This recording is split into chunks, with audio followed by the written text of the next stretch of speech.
in a reflecting telescope image does not have chromatic aberration. Yeah, it is true. First assertion is correct தான். ஏன்னா reflecting telescope ல mirrors தான் use பண்ணிருப்பாங்க. There is no chromatic aberration. இப்போ reason அதுக்கு என்ன கொடுத்திருக்கான் பாருங்க. Chromatic aberration occurs only due to refraction of light through the optical medium. So generally refraction நடக்கிறது மூலமா தான் chromatic aberration நடக்கும்னு சொல்லிட்டு ரீசன்ல கொடுத்திருக்கான். ஓகே, இப்போ ரெண்டு விஷயம் நம்ம எதிர்பார்க்கலாம் பாரு. ரிஃப்ளெக்டிங் டெலஸ்கோப்ல ஏன் வந்து chromatic aberration இல்ல? நீங்க ஆன்சர் பண்ண ட்ரை பண்ணுங்க. ரிஃப்ளெக்டிங் டெலஸ்கோப்ல ஏன் chromatic aberration இல்ல?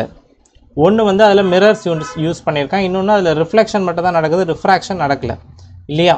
ஸோ இந்த ரெண்டு ஸ்டேட்மெண்ட்ஸ் ரெண்டு தான் கீ பாயிண்ட்ஸ். ஒன்று மிரர் யூஸ் பண்ணியிருக்காங்க, இன்னொன்று ரிஃப்ளெக்ஷன் நடந்திருக்கு, ரிஃப்ராக்ஷன் நடக்கல. ஸோ இங்கே ரீசனில் என்ன கொடுத்துருக்காங்க பாருங்க. chromatic aberration occurs due to refraction of light through the optical medium. ஆக்சுவலாக அவன் மிரர் யூஸ் பண்ணியிருக்காங்க அப்படின்னு சொல்லியிருக்கலாம், இல்லை நோ ரிஃப்ராக்ஷன்ஸ் அப்படின்னு சொல்லி மென்ஷன் பண்ணியிருக்கான். அதாவது what I'm trying to say is, அவன் இன்டைரக்டாக ஒரு விஷயத்த சொல்லியிருக்கான், மிரர் யூஸ் பண்ணலன்னு சொல்லியிருக்கலாம். Okay, rather they have said chromatic aberration occurs due to refraction of light. கொஞ்சம் லைட்டாக இன்டைரக்டாக எக்ஸ்பிளைன் பண்ணியிருக்கான், டைரெக்டாக எக்ஸ்பிளைன் பண்ணல. ஓகே, ரிஃப்ளெக்டிங் டெலிஸ்கோப்பில் மிரர் யூஸ் பண்ணியிருக்காங்க, நோ ரிஃப்ளெக்ஷன் நோ ரிஃப்ராக்ஷன், அதனால அங்கே வந்து chromatic aberration இல்லைன்னு அப்படி டைரெக்டாக எக்ஸ்பிளைன் பண்ணல.